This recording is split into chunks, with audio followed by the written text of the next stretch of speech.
여러분, 성공하는 사람들의 특징들이 많이 있는데 그 중에 한 가지 소개하면은 그들에게는 great finder, great eye, great finder가 있어요. 그래서 성공하는 사람들, 미국에 있는 100명의 명사들을 다 아주 조사를 했는데 그들 중에 공통점 많이 있지만 그 중에 한 가지가 great finder. 똑같은 상황인데 좋은 거를 find 한다는 거예요. 사람에겐 좋은 점, 환경에선 가능성 있는 거, 공동체 안에서는 잘 될 수 있는 거, 그걸 볼 수 있는 great finder들이에요. 전부 다. 그 반대는 성공을 못할 가능성이 농후하다, 이렇게 얘기하는 거죠. 그래서 우리 만나면 교회에서 만나고 셀에서 만나고 가정에서도 직장에서도 학교에서도 great finder가 됐으면 좋겠어요. 그러니까 저분 있으면 아닌 것도 참 많은데 그런데 좋은 점, 장점, 가능성 있는 거, 이 키우면 좋을 만한 그런 거를 많이 생각하고 나누는구나. 이런 사람들이 되면 얼마나 좋을까요?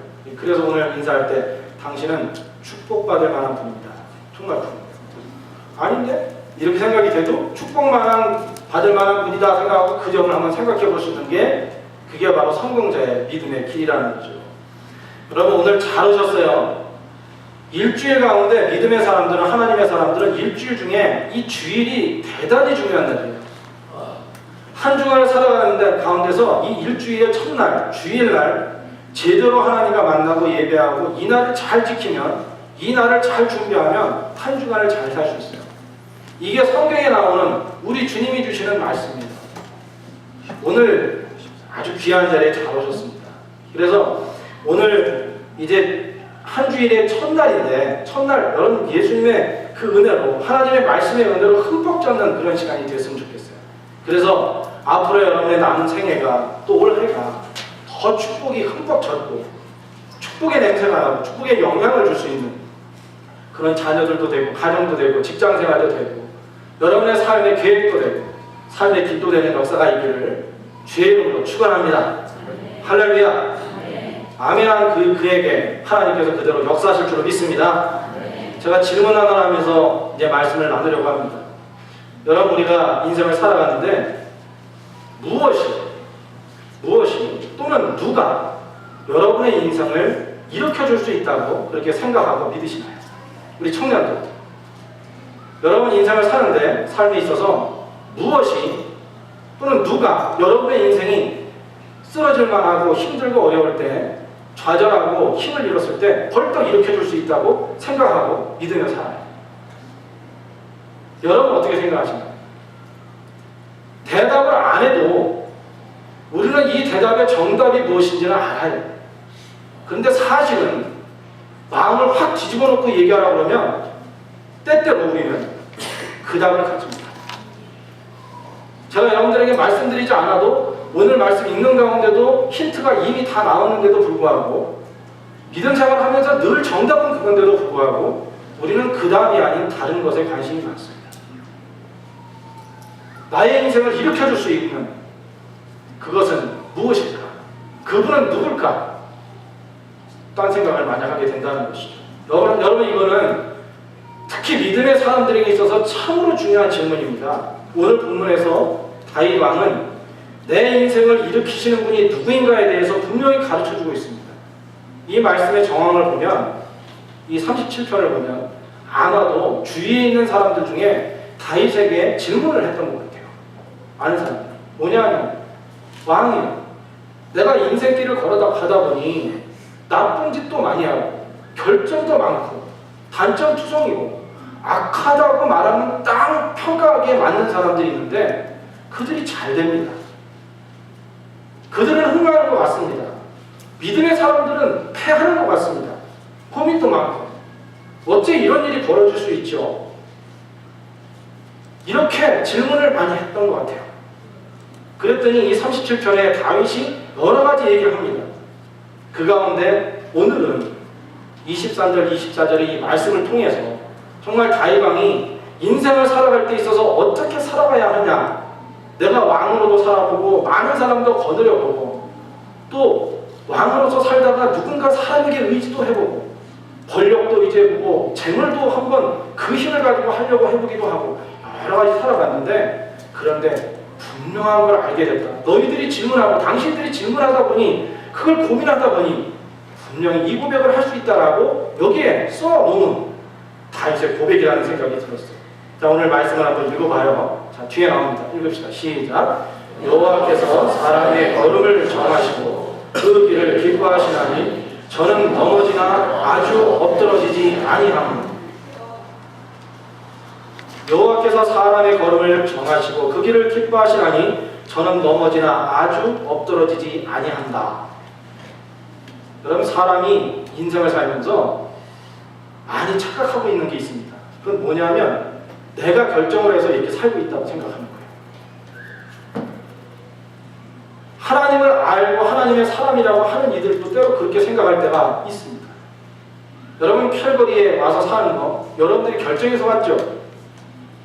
그런데 아니라는 것입니다. 성경은 그렇게 생각하면 안 된다는 것입니다. 아니면 한국에서 이렇게 지내다 보니 어떻게 우연히 이렇게 밀려와서 여기에 왔다라고 한다. 믿음의 사람에게는 우연이라는 단어는 삭제돼야 돼요. 성경은 분명히 말합니다. 여러분, 여기에 물건들이 참 많습니다. 마이크도 있고. 제가 여기 사용하는 펜이 하나 있어요. 이 펜이 생명도 없고 별로 중요하지 않을 때가 많아요. 버려두면 잊어버려도 별로, 잃어버리면 다른 거 쓰지 뭐, 이렇게 생각할 수 있습니다. 그런데 이 세상에 있는 모든 삶을 하나하나에는 필요성이 있고 목적이 있습니다. 이걸 꺼내서 제가 설교문에 체크를 하고 준비를 하면 대단한 필요성을 갖습니다. 제가 오늘 말씀을 전하는데 하나님께서 주신 은혜를 다시 한번 리마인드하고 이걸 같이 나누고자 할 때 표시하는 것이 얼마나 소중하게 말씀을 전하는 데 쓰이는지 모릅니다. 아무것도 아닌 것 같은데 이 세상에 어떤 아주 작은 사물과 비물도 목적이 있고 하나님이 주신 가치가 있습니다. 그렇다면 여러분처럼 하나님의 형상을 닮아서 이 세상에 존재하는 귀한 하나님의 걸작품인 여러분들은 얼마나 하나님께서 공들이고 목적을 가지고 이 세상에 태어나고 지금도 키우시고 하나님의 목적 가운데서 여러분들을 이끌어가고 계신다 하는 것입니다. 그렇기 때문에 오늘 여기에 다윗이 고백하는 것처럼 내가 살아보니 사람은 아무것도 아닌 존재가 아니라 여호와께서 그 사람의 걸음을 목적 가운데 정하시고 그것에 따라서 열심히 인도해 가시는데 그 사람을 보고 기뻐하신다. 여러분, 하나님께서 여러분의 삶을 통해 역사하시고 기뻐하는 인생이 되기를 축원합니다. 아멘. 우리 모두는 다 소중해요. 하나님의 계획은 오차나 실수가 없습니다. 단 한 가지, 하나님의 계획을 두고 그 길로 가라 하는데 우리가 순종을 잘 못하고 불순종의 길을 가기 때문에 자꾸 오차범위에서 벗어나는 거죠.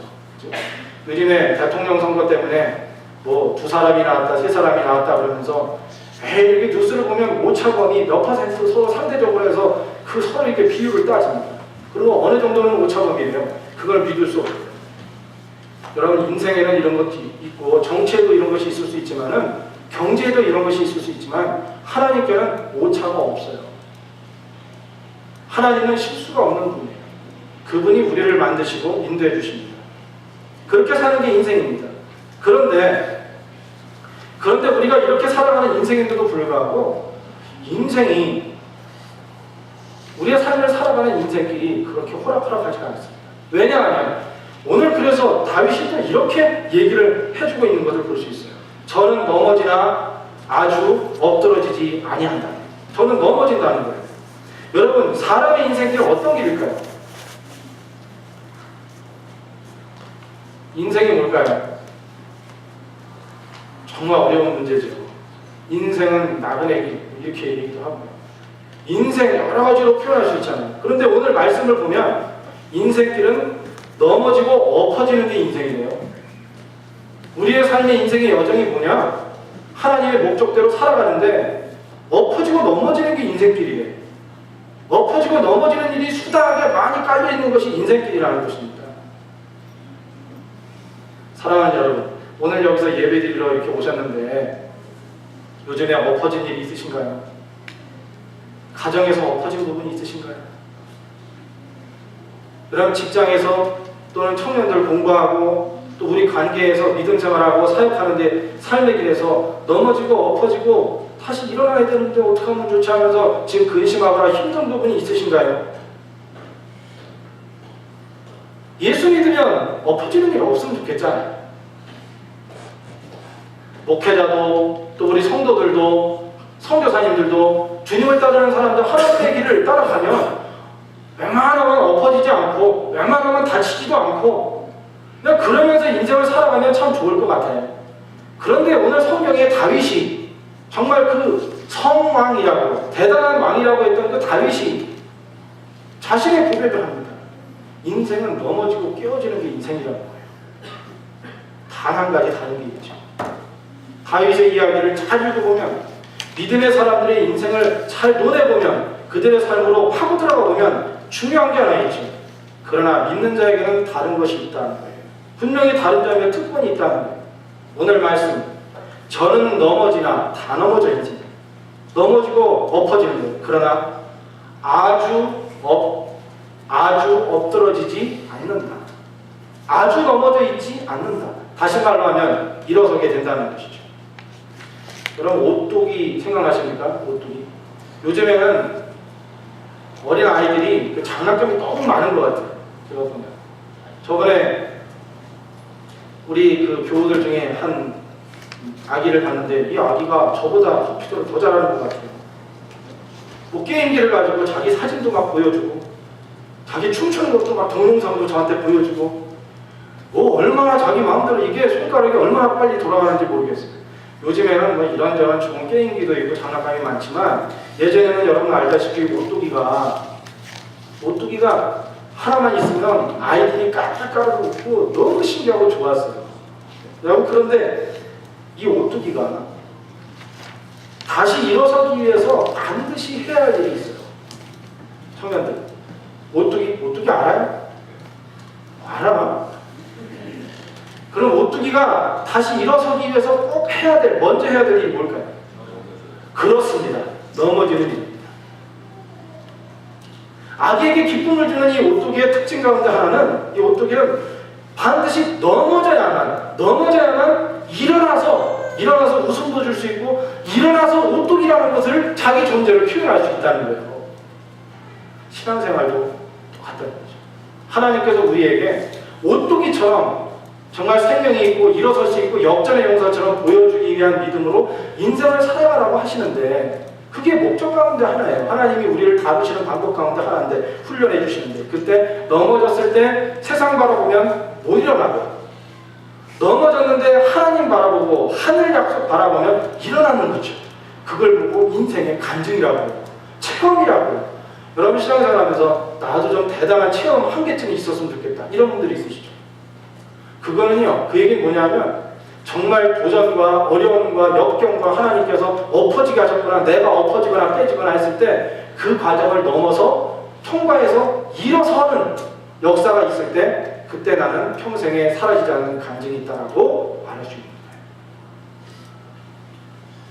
이 얘기가 사실은 우리 홈페이지에 열심히 이영민 집사님이 올려주시는 저는 이병찬 집사님이 하신 줄 알았더니 바빠가지고 이영민 집사님이 하신다고요. 요즘에 둘이 같이 하는지 모르겠어요. 거기에 가정예배에서의 며칠 전에 나왔던 얘기예요. 그 예화를 오늘은 좀 여러분들에게 함께 나누고 싶어요. 너무 좋더라고요. 여러분 서커스 좋아하십니까? 서커스 좋아하시는 분들 있죠? 거기에 보면 공중부양도 하고 뭐 여러 가지 하는데 그 중에 제일 스릴 있는 건 뭘까요? 공중 그네타기. 막 세 사람이 빙글빙글 막 돌면서 손으로 탁 잡아가지고 이리 갔다 저리 갔다 하는 거예요. 스릴 넘치죠. 그런데 이렇게 스릴 넘치고 박진감 있는 역동적인 이 공중 그네타기를 할 때 그것을 처음 하려고 하는 그 사람에게 이 공중타기를 잘하려면 맨 먼저 배워야 되는 게 있대요. 그것은 뭘까요? 떨어지는 겁니다. 처음부터 가서 잡고 다른 사람 손 잡고 각도 배우는 게 아니라는 거예요. 처음에 빙빙 혼자 가다가 떨어져! 그러면 떨어지는 것부터 배운다는 거예요. 잘못 떨어지면 어깨 삐고요. 진짜 잘못돼서 높은 데 떨어지면 목 부러질 수 있어요. 근육 늘어나. 멋진 그네타기를 하려면 멋진 모기를 부리면서 사람들에게 경탄을 만들 수 있고 다른 사람들에게 정말 스릴을 줄 수 있는 그런 전문가적인 모습을 가지려면 먼저 공중그네타기를 하기 위해서 떨어지는 법을 배워야 한다는 거죠. 여러분 스키를 타십니까? 스키 타러 가가지고 스키 강습을 가면 제일 먼저 배우는 게 뭘까요? 빠르게 달리는 걸 배울까요? 그래요. 그랬다면 그것만 가르쳐주면 가지 이제 그 다음에 큰일 나는 거죠. 스키 타고 겨울에 조심해야 돼요. 청년들 조심하세요. 가서 좋다고 가긴 가는데 한 번 고장나면 한 번 가서 사고 나면 이제 뭐 어디 하나가 이게 그냥 크게 결단이 나요. 좋은 운동이긴 한데 조심해야 돼요. 그래서 스키 배울 때 처음에 배우는 게 뭐냐면 처음 배우면 막 가고 싶죠. 사람들이 막 가고 싶죠. 저기 조금 있는데 힐도 올라가고 싶고. 그런데 처음에 딱 서가지고는 엎어져 이쪽으로 엎어지고 뒤로도 엎어지고 그 다음에 어떻게 해야 되는지 다리를 번쩍 들어가지고 이렇게 해서 세워서 일어나는 것을 가르쳐 준다는 것이죠. 인생도 멋진 스키를 타고 높은 데 올라가서 정말 경치를 보면서 멋진 모습을 보고 스키를 만끽하려면 바로 처음에 이 부분이 필요하다는 거예요. 여러분, 우리가 인생을 살아가면서 그러니까 오늘 보니 인생은 넘어지고 엎어지는 게 인생이에요. 그런데 하나님께서 넘어지고 엎어질 때 그럴 때 참 중요하다는 거예요. 성도는 고난 속에서 하나님의 부르심과 하나님의 사인과 하나님의 음성을 들을 줄 알면 그때부터 수직합니다. 그때부터 믿는 사람으로 변모하기 시작하는 거예요. 변화는 거기 있어요. 주님이 함께 해주시니까 모든 게 다 잘 돼요. 자녀도 잘 되고 갑자기 사업도 잘 되는 것 같고 경제적인 것도 문제도 없고 신앙생활 하는데 하나 문제도 없는 것 같고 날 괴롭히는 사람도 없는 것 같고 그런 것 같아요. 그렇게 살아가는 사람은 믿음으로 잘 성장하고 은혜의 삶을 사는 것 같지만 아니라는 것입니다. 오늘 말씀에 인생 중에 경험한 실패에 넘어짐이 있어야만 그때 지혜롭게 그것을 당면할 줄 알아야만 하나님이 주시는 그 뜻을 볼 수 있고 하나님을 바라보는 하나님을 정확하게 볼 수 있는 계기가 된다. 우리 청년들도 여러분 모두도 인생은 이렇게 넘어지고 엎어지는 일이 많은 여정이지만 거기에서 그 여정 가운데서 정말 지혜롭게 하나님이 원하시는 그것을 바라보고 그 음성을 듣고 달려가고 승리하는 여러분의 인생 되기를 축원합니다. 자, 이제 마지막인데요. 그러면 왜 어떻게 하나님의 사람들은 넘어지고 엎어지는 게 인생이라는데 아주 엎어지지 않을 수 있고 다시 일어나서 결국은 역전의 용사처럼 승리할 수 있는 사람 될 수 있을까요? 어떻게 가능할까요? 답은 여러분 다 안다고 했죠? 오늘 말씀 보겠어요. 읽읍시다. 24절 말씀 읽읍시다. 시작.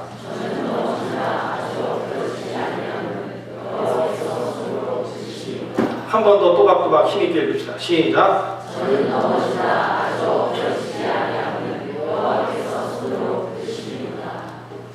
For the Lord upholds him with his hand. 이사야서에 있는 말씀하고 비슷해요. 내가 나의 오른팔로 너를 붙들리라. 그게 보면 uphold로도 써있기도 하거든요. 너를 이렇게 일으켜서 딱 세워줄 거야. 흔들리지 않게.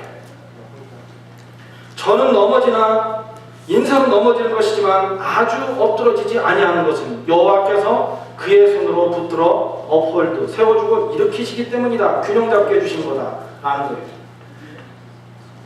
하나님께서 그의 손으로 붙드시기 때문이라고 오늘 다윗은 얘기해요. 여러분 정말 하나님의 능력의 손을 믿으십니까? 여러분의 자녀의 상황이나 여러분의 물질의 상황이나 여러분의 관계 속에서 여러분의 삶의 여러 가지 정황 속에서 하나님의 손이 닿으면 해결되리라고 그렇게 믿으십니까? 대답이 잘 안 나오죠? 그러고 싶은데 의심이 될 때가 있다는 거예요. 제가 오늘 구약에 있는 이야기 하나를 해볼게요. 도움이 될 겁니다. 민수기 11장 보면 여러분 민수기 12장은 아시죠? 민수기 12장에서 정탐 근무했는데 거기서 불평했다가 완전히 역사가 뒤바뀌자 이 사람들. 예? 여호수아 갈렙만 빼고 모두 광야에서 1세대 다 죽습니다. 그거 연결이 되긴 해요. 민수기 11장에 보면 이스라엘 백성들이 이제 홍해도 건너고 하나님의 역사 가운데서 그러면서 이제 광야를 통과해 갑니다. 근데 가는 중에 한 사람이 만나만 계속 먹으려고 그러니까 짜증이 나기 시작했어요. 음식을 먹었는데 고루고루 먹어야 되는데 처음에는 만나가 내리니까 너무 신기하고 좋았는데 하나님의 은혜를 만나가 내려도 대단한 기적 아니에요. 그 광야에 아침에 일어나면 하얀 이슬 같은 것들이 이렇게 쌓이는데 그거 보면 이게 쌀을 갖고 과자 같다 이랬거든요. 성경에 보면 그런데 한 사람이 만나 외에 다른 음식을 먹고 싶다 이런 마음이 들기 시작했어요. 주신 은혜가 아니라 없는 거에 대한 관심이 생기기 시작한 거죠. 그래서 원망하고 울부짖기 시작했어요. 원망하기 시작했어요. 그랬더니 곧 이어서 이 원망은 점점 삽시간에 광야 백성들에게 쫙 퍼져가기 시작합니다. 그러더니 불평할 만한 게 더 많아지기 시작했어요. 이제 원하는 게 더 많아졌어요. 만나면 말고 다른 것도 필요한 거죠. 애굽에서 먹었던 그 싱싱한 신선한 고기들, 나일 강가에서 잡아온 생선, 부추, 파, 마늘, 수박. 우리 청년들이 응? 그때 부추가 있었어? 있었다니까요. 거기에 우리가 먹는 수박떡이 있었다는 거예요. 아, 그러면서 그거 먹고 싶은데 이 광야에서 괜히 왔다가 이거 우리 잘못 왔다. 처음에는 음식 하나 없다는 것을 하나님이 공급을 안 해줬었다 해가지고 불편하다고 불평을 했는데 나중에 이건 엄청나게 파급이 간 거예요. 그러고 나니까 성경에 보니 거의 모든 가정들이 식구들이 다 천막으로 나와서 울면서 통곡을 하면서 우리가 잘못 왔도다 하면서 원망을 하기 시작했다는 것이죠. 이와 같은 장면을 보고 하나님은 어떠셨을까요? 그동안에 대단한 기적을 얼마나 많이 보여줬는데 그걸 새카맣게 입고 당장 먹는 거 하나 불편하기 시작하니까 불평이 파급되는데 이게 얼마나 강력하게 퍼져나가는지 모세도 기뻐하지 않고 하나님도 화가 나셨어요. 그러나 더 안타까운 것은 모세가 처음에는 자신도 분노했는데 백성에게 분노하는 게 아니라 나중에는 이 불평 바이러스가 쫙 퍼지니까 자신도 의심이 생기기 시작하고 자신도 마음이 불편해집니다. 그래서 하나님께 이제 얘기합니다. 이 광야 백성들은 내가 잉태한 백성들도 아닌데 왜 이처럼 힘든 길 모진 길을 나에게 맡기셨나요? 그러면서 하나님께 소리쳐서 큰 소리로 언성을 높입니다. 그때 과연 하나님 어떻게 대응하셨을까요? 하나님께서 그 기도를 들으시고 계속해서 말씀하시는데 보면 모세에게 내일 고기를 먹게 될 거다 그러는 거예요. 그런데 하는 말씀이 하루만 먹는 게 아니라 지금부터 한 달 동안 계속 먹을 수 있는 고기를 줄 것이다. 이제 고기를 먹다 보면 고기 달라고 했는데 코에서 고기 냄새가 역하게 날 정도로 그렇게 먹게 될 거야. 그렇게만 코에서 단내가 난다고 이렇게 표현하듯이. 모세가 그 얘기를 듣는 순간에 어땠을까요? 모세의 마음속에 떠오른 단어는 impossible, 불가능해요. 자기들이 지금 가지고 있는 모든 소나 양이나 짐승들 다 잡아먹어도 보병만 60만 명이라고 돼 있어요. 거기에.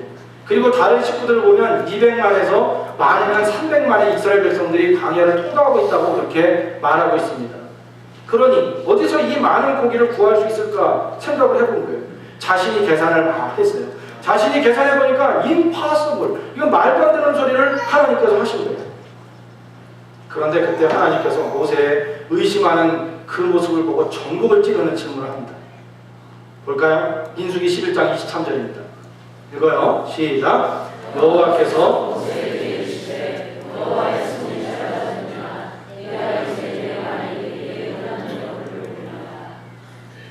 하나님께서 모세에게 이 이야기를 하시는 순간에 모세의 머리가 띵!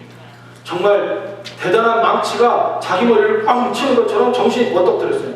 모세가 놓칠 것이 있었어요. 하나님께서는 모세를 지팡이 하나만 휘둘러서 홍해를 갈라버렸어요. 그 전에는 더 했어요. 그 당시에 최고라고 하는 애굽 왕을 10가지 재앙으로 완전히 들었다 놨다 줬다 폈다 하셨어요. 그리고 결국은 이스라엘 백성들을 400년이 넘는 동안 그들이 노예 생활이 있었는데 자유하게 해주셨습니다. 탈출하게 해주셨죠. 그뿐입니까? 밤에는 뭐로 인도하셨죠? 밤에는 구름기둥? 밤에는 불기둥, 낮에는 구름기둥. 그 외에도 많은 역사와 기적을 해주신 것이 생각나기 시작했어요. 아, 내가 하나님을 놓쳤구나. 왜 놓쳤을까? 모세가 그때 번쩍 정신이 들어서 생각을 해봤어요. 왜 모세가 내가 왜 여기까지 왔지? 생각을 하게 됩니다. 그랬더니 하나님을 의심하게 되고 하나님의 손이 짧고 하나님께서 짧아서 아무것도 못하느냐라고 그렇게 질문했을 때 충격을 받았던 그 모습의 원인은 뭐냐면 불평 때문이었어요. 한 사람이, 이스라엘 백성들 중에 한 사람이 불평하기 시작했는데 그게 전부 모든 백성들에게 악성 코드처럼 퍼져버렸어요. 여러분, 우리 요즘에 컴퓨터 많이 다루잖아요. 애지중지하면서 거기에 정보도 많이 만들고 요즘에 책장이 필요 없어요. 저도 보면 예전에는 모든 거 다 복사해가지고 파일화 시켜야 되는데 지금은 얼마나 좋은지 컴퓨터 하나만 있으면 노트북 안에 거기에 수많은, 정말 거기에 그 기술이 좀 필요하긴 하지만 잘 정리해서 오면 상자 하나씩 다 놓고 거기다가 다 집어넣을 수 있잖아요. USB든 포토로 해가지고 저장고 하나만 있으면은 그동안에 20년, 30년 목회했던 것뿐 아니라 여러분도 일했던 모든 것들이 거기에, 요즘은 뭐 1기가 2기가가 아니잖아요. 요즘, 그죠? 엄청난 용량들이 있어요. 거기에 다 집어넣을 수 있고 모든 걸 할 수 있는 때가 왔죠. 그런 때가 왔잖아요.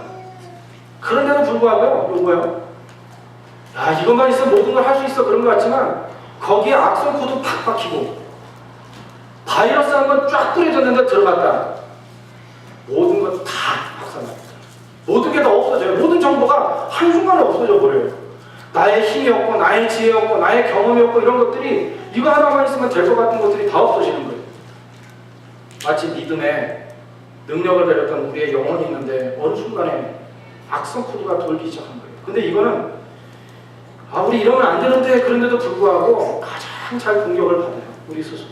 저나 여러분들이나 모두가 이런 공격을 많이 받지 않습니까? 이 코드에, 이 바이러스에 감염되기 시작하면 그때부터 믿음이 마비가 됩니다. 하나님을 향하여 갔던 그 하나님을 잘 가다가 갑자기 마비가 돼요. 여러분, 우리 모두가 이제 살아가는 동안에 오늘 여기에 주신 이 말씀, 민수기 11장의 말씀을 기억하고 마비되는 게 아니라 그런 악성 코드가 하면 딱 제거해버리잖아요. 우리가. 백신 프로그램이 있다고 그러죠. 하나님의 능력의 말씀과 순종과 믿음의 백신 프로그램을 가지고 딱딱 제거해서 정말 옳은 선택을 가지고 승리하는 우리의 삶이 되었으면 좋겠어요. 광야 백성들이 애굽에서 고기 먹고 싶은 게 뭐가 잘못이에요? 고기 먹고 수박도 먹고 야채도 먹고 생선도 먹고 살았는데 하나님께서 만나만 일단 주셨으니까 거기에서, 그럼 그 다음에 먹고 싶은 건 당연한 거예요. 우리가 인생을 살면서 하나님, 인생에 이런 게 필요해요, 이런 게 불편해요 라고 해서 강구하는 건 당연한 거예요. 그런데 여기에 문제가 있었던 거죠. 그들이 하나님께 나아가서 하나님을 만나는, 선택하는 방법이 잘못됐어요. 불만과 불평의 형식을 빌린 거예요. 이거는 하나님의 사람들의 믿음의 캐릭터가 아니라고 하나님 말씀해 주시는 거죠. 그때 우리가 할 수 있는 게 뭡니까? 어떻게 해야 됩니까? 하나님께 구하는 거예요. 애초부터 인생은 말씀드린 것처럼, 다윗이 얘기한 것처럼 넘어지고 깨지고 엎어지는 것처럼 안 되는 게 많고 넘어야 할 것이 많은 것이 인생입니다. 그래서 우리 주님이 우리를 위해 십자가에 못 박혀 죽으신 거예요. 그분의 은혜로 살 수 있도록 우리를 격상시켜 주신 거예요. 하나님의 사람으로 만들어 주신 거예요.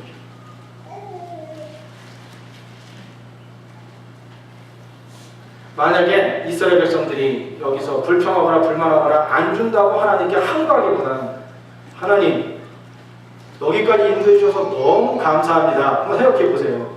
너무 감사합니다. 하나님께서 주신 은혜가 이렇게 많은데 홍해도 가르게 하시고 엄청났어요. 저 잊지 않습니다. 불기둥 구름기둥으로 인도해 주셔서 여기까지 왔습니다. 우리 자녀들, 내 가정, 나의 삶, 나를 여기까지 인도해 주셨습니다. 정말 감사합니다. 그런데 하나님, 지금 제가 살다 보니 이게 너무 힘들어요. 이런 거 하나님께서 손 대시고 하나님의 능력의 손으로 풀어주셔야 하고 은혜를 베풀어 주셔야 합니다. 어떻게 하면 좋을까요? 그러면 그렇게 하셨으면 하나님께서는 역사를 바꿔 주셨을 거예요.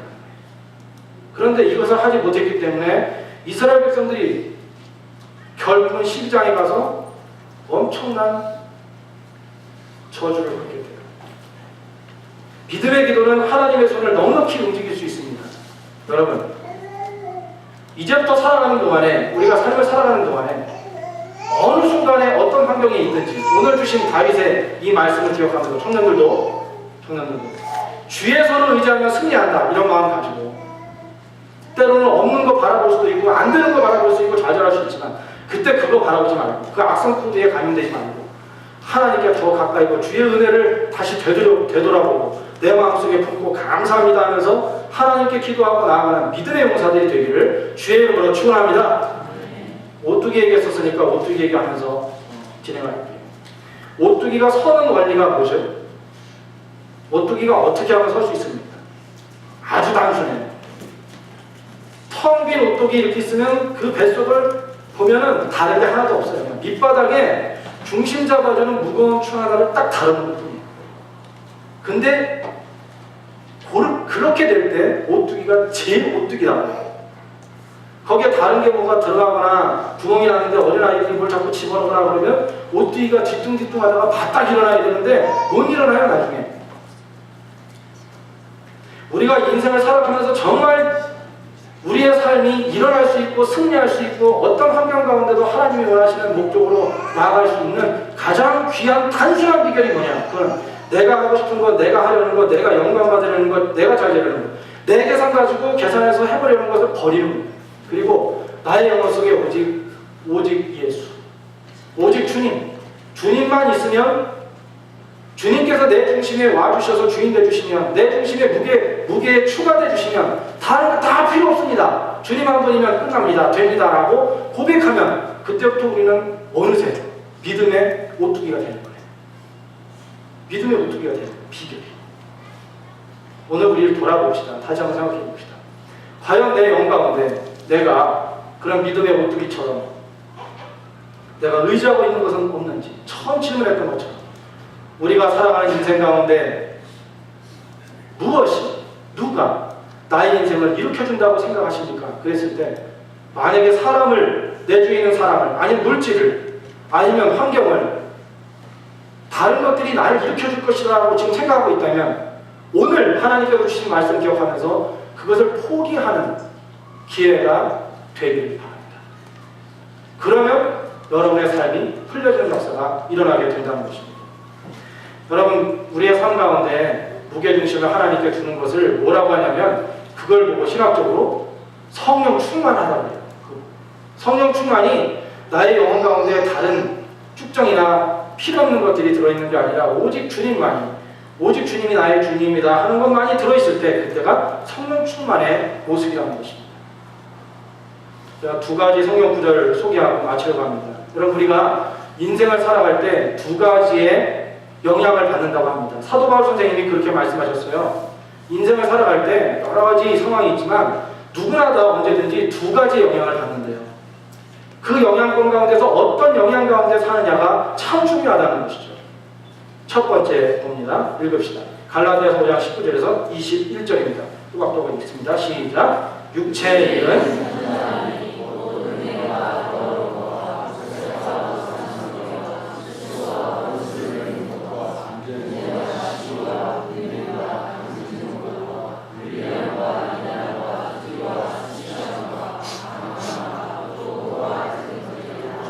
전에 너희에게 경계한 것 같이 경계하느니 이런 일을 하는 자들은 하나님의 나라를 유업으로 받지 못할 것이다. 여러분 우리 육체의 영향력을 가지고 살 때 이런 일들이 많이 일어난답니다. 오늘 뭐 이것을 하나하나 다 이걸 보고 강의할 수는 없죠. 여러분 잘 아시잖아요. 이런 것들이 악성 코드의 일종입니다. 바이러스는 되게 강한 거고 악성 코드는 조금 약한 거잖아요. 그죠? 컴퓨터를 보면 악성 코드가 들어올 때 이거 아니네 하고 제한되는 거죠. 이거. 반대로 우리가 이런 영향력에 의해서 살았으면 좋겠어요. 그 다음 이어서 나옵니다. 22절에 23절 우리 잘 아는 말씀이에요. 읽읍시다. 시작. 오직 성령의 열매는 사랑과 희락과 화평과 오래 참음과 자비와 양선과 충성과 온유와 절제니 이 같은 것을 금지할 법이 없느니라. 여러분 이제 제가 정리하려고 합니다. 여러분 어떤 영향에 더 많은 영향을 받으며 사시나요? 여러분의 지금의 삶은 어떤 영향이 더 여러분을 주도하고 있나요? 인생의 승자가 되는 역사가 있기를 축복합니다. 여러분의 인생의 중심추에 정말 급하고 힘들고 조급하고 어려울 때에도 그때 다른 것에 한눈 팔지 말고 나의 영혼의 나의 삶의 중심은 오직 예수, 오직 그분을 중심 잡아서 오뚜기처럼 일어나 승리하는 역사가 여러분 자녀에게, 여러분 가정에게, 우리 교회에, 모든 셀에, 우리 모든 사역자들에게 임하게 되기를 원합니다. 기도하겠습니다. 주님을 내 안에 모심으로 인생의 최고의 중심을 바로잡게 하여 주옵소서. 나를 비워내고 내 안의 중심이 되어 다시 일어설 힘을 주시는 주님을 찬양하며 주님께 나의 중심을, 나의 왕좌를 내어놓는 역사가 있도록 인도하여 주옵소서. 그래서 주님 중심으로 살면 쓰러지지 않고 넘어졌을 때도 일어날 수 있고 오또기와 같이 승리하는 역전의 용사 같은 믿음의 존재가 되도록, 계좌가 되도록 은혜를 베풀어 주옵소서. 예수님의 이름으로 기도드립니다. 아멘.